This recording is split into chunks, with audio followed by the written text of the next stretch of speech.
Welcome back to Sunrise Daily. Well, now we've got Mr. Yinka Odumakin, spokesperson of both Afenifere and Southern and Middle Belt Forum. Thank you for coming on this morning. Good morning.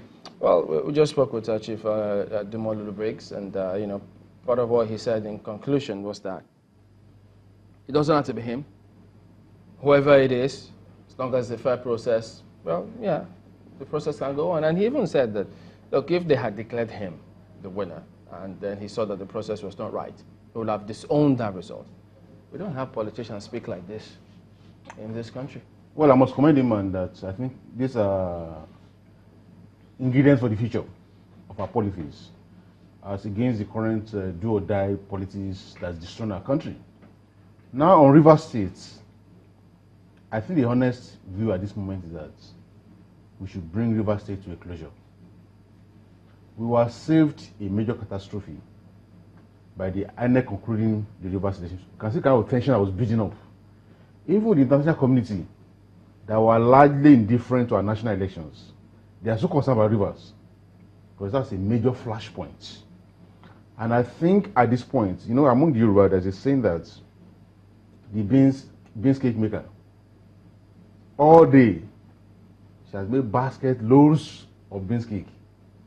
She got her finger burnt looking for the pills. We have had national elections, they have gone the way they went. We have done inconclusive, conclusive, and that's why we have finished them. Now, to go and reopen Rivers again now, I think we may be playing too far. And I think, in the interest of stability of this country, we should allow Rivers to rest. Look, don't forget that. We don't live for mystery. What do you mean reopen?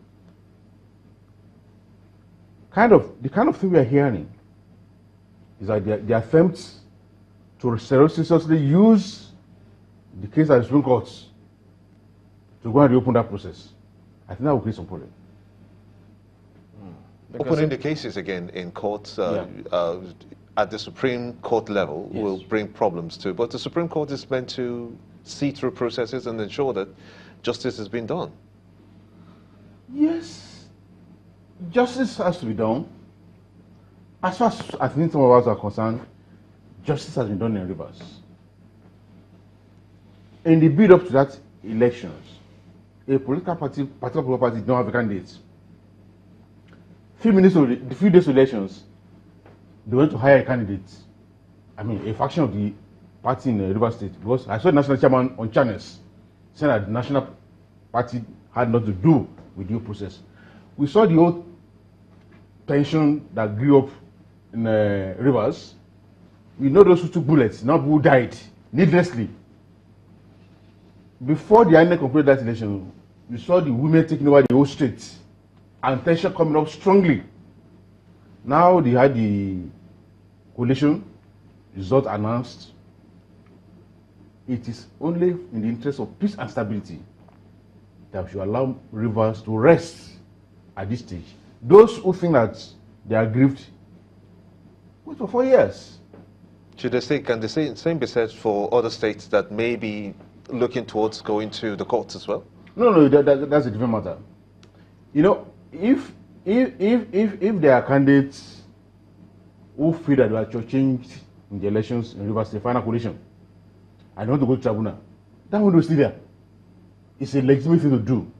But to now want to go and, from rumors to hearing, to go and reopen a case in Supreme Court that's in an God judgment, you want to call for fresh election and the rest of them, that will be creating a lot of problems. Is there any truth in that? Because look, the APC has said, look, leave us out of any of those spurious allegations, that there's no such thing. I said it earlier on.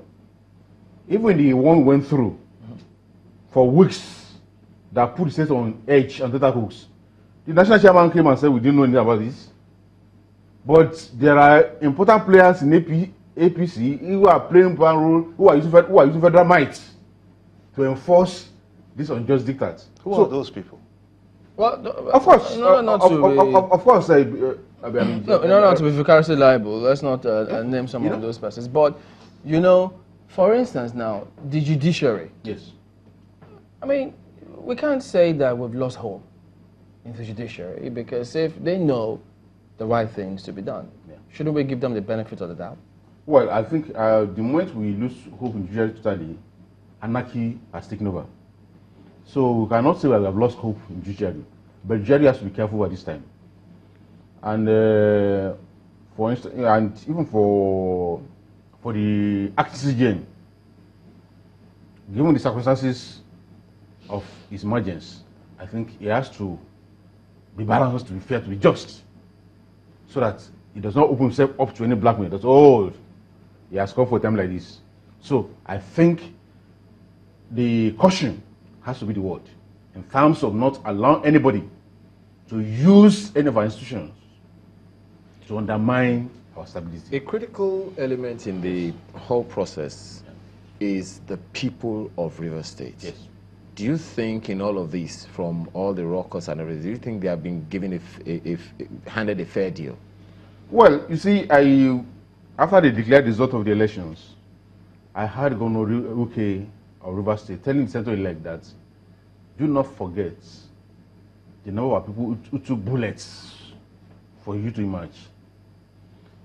We saw all the killings, the wounded, the maimed, unnecessarily. I don't think that was fair on Rivers people. Elections should not be like that. The question of contest for power by politicians should not be about the lives of Nigerian people. I mean, we used to have a president in this country who used to say that his ambition is not worth the blood of any Nigerians. That should be the mantra of our politicians. But the moment you don't mind to take the blood of the people to get power, we are not about them. It's not about serving them. It's about serving yourself. And that's why the gentleman just left the rubrics. That's why I like his spirit, and I commend that to our politicians.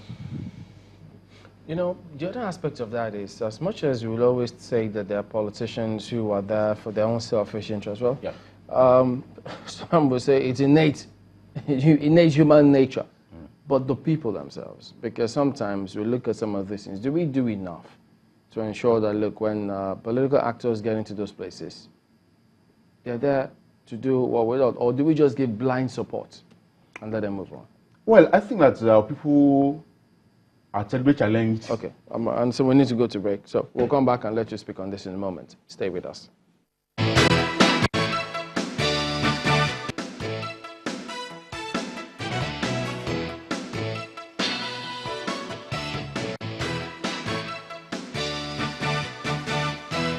All right, so I was going to say, looking at the Bauchi example, where at some point, those at the polling units, they had to physically drive away politicians who they thought was coming to disrupt the process. So in that context, would you say citizenry, are we moving forward in our political awareness and the kind of action we take, holding the people accountable, or we still have a long way to go? No, I think we must commend our people. Even with all the manipulations, with everything, intimidation, and the rest of them, if you saw the pattern of voting in the last elections, in the re-votes, you could see that there's a lot of maturity, awareness on behalf of our people, and we should encourage them to do more about that. But when you bring out all institutions of states to intimidate them, to overawe them, I mean, you saw what happened in Okota, in Lagos, in different kind of places. But in spite of all that, I think, and in spite of all the difficulties that people are facing, we must still give them kudos that we can still see the assertiveness in them to do that which is right. I mean, like I said, even before declaring the final results in the Rivers, you saw the women taking over the whole state in their thousands. Those are assertive citizens. But I think the authority must warn at this moment. I used a proverb earlier, and I think it's sweeter for those who hear Yoruba when he said that that it is the attempts to gather the pills that kills the beans maker. Nigerian authorities, I think, and at this point, there should be somebody somewhere in Abuja who should be able to call those men in reverse order. Enough. Well, I think the women can do it for us, since they'll be the one taking the lead. You said they took the lead in Rivers. Yes. They were all over the place. The men, I don't know. Guys, yes. What's happening? The men seem to be on the back seat these days.